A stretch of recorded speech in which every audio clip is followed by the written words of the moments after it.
Hi there, Crazy Corb here. This time I wanted to talk to you a little bit about intergenerational uh, and long distance relationships. Intergenerational meaning that my boyfriend and I are 55 years apart in age. I'm 71.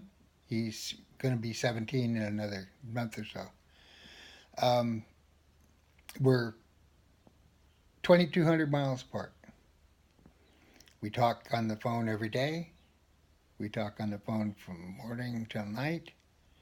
We video chat. We play online games together. But we talk a lot. So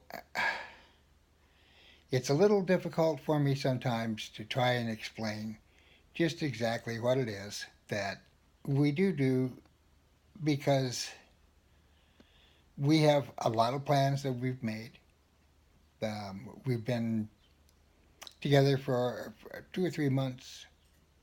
Um, of course, when you see this video, who knows how long it'll be. Uh, this is we just met at the end of 2017. Uh, in order for us to be together, it looks like I'm going to be needing to move to Missouri, which I don't want to do, but we all make concessions back and forth. So um, we're looking at different options, different things that we can do. We're trying to bring things together so that we can do things together. It's complicated.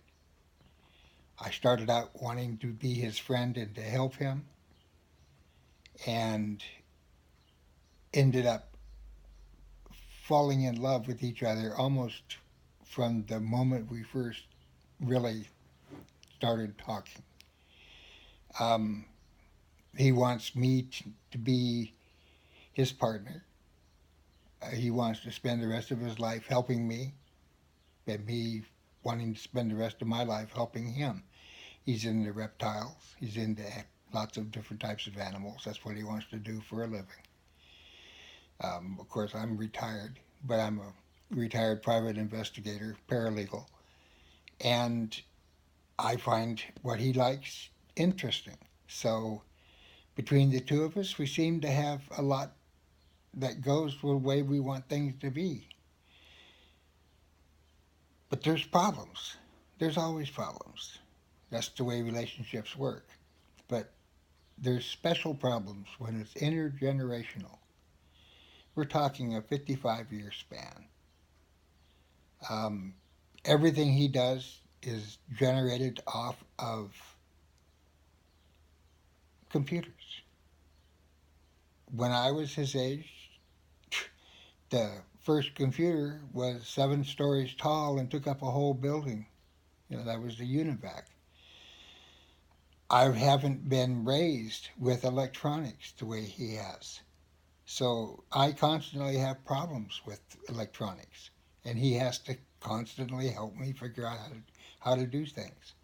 So I'm sort of thinking that that is one of our biggest hassles. Emotionally, we don't have problems with each other. Um, Sexually, we've discussed sex, but we're 2,200 miles apart. Um, and he's not of legal age yet.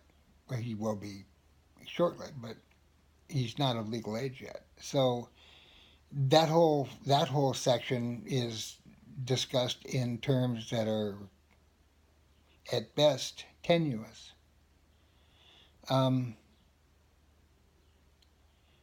I have health issues because I'm in my 70s.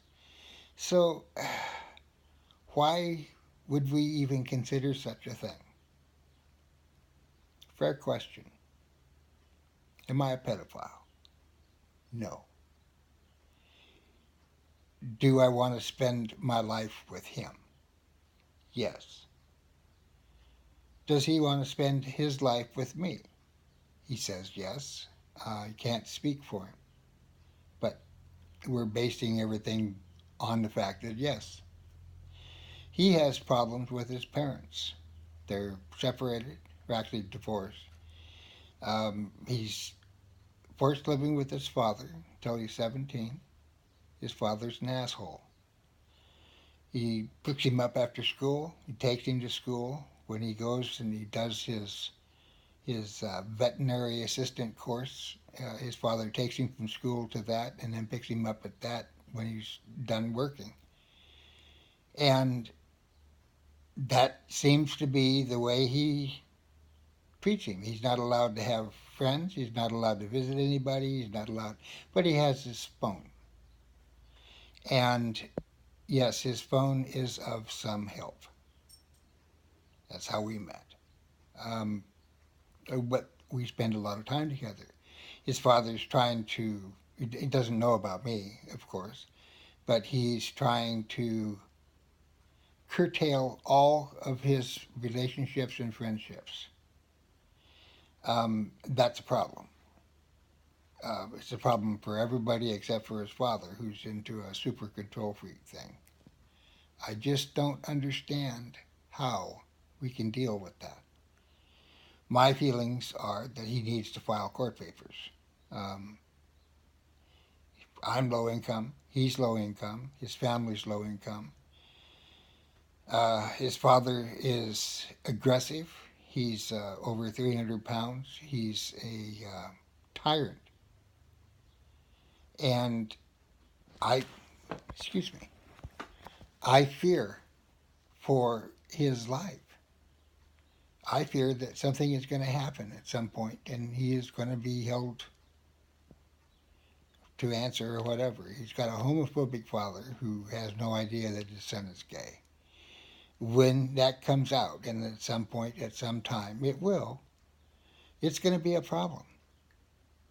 But even though we all understand that there's going to be some problems, we're still working as hard as we can to try and solve them. The odds of us being able to live together happily for 10 or 20 years are slim.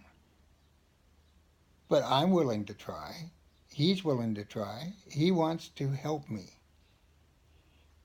I would like someone that does want to help me. One of my main attractions to him is the simple fact that he loves me enough and cares for me enough that he wants to help me have a better life. How could I turn something like that down? How could I say no, I don't need any help. And I don't need any help right now. But I would like to be able to help him find what it is that he wants in life, help him find how it is to be who he wants to be, how he wants to do it, help him find ways to finance things, help him find ways to do what he wants to do. I think that's a good thing for me to want to do. I think it's a good thing for him to want me to help him. Like I said, there's lots of issues we're going to be dealing with. But you know what the one biggest issue is going to be? The prejudice of everybody else. It makes me think that what's going to end up happening is he and I are going to have to live on a chunk of land by ourselves, away from everybody, and just dealing with the internet, just because other people have their own simple prejudices. I hope that's not the case. I hope that you folks will join in watching and helping us. And by help, I mean simple things, suggestions, ideas. We're all open to that. Please reach out, say something, subscribe to my channel. When we get our third channel up, subscribe to it. I can't give his channel out yet because his family reads it, and if they find out that he's gay, then there's going to be that problem. So until later, and I'm going to make another video in just a few minutes. Thank you. Please subscribe.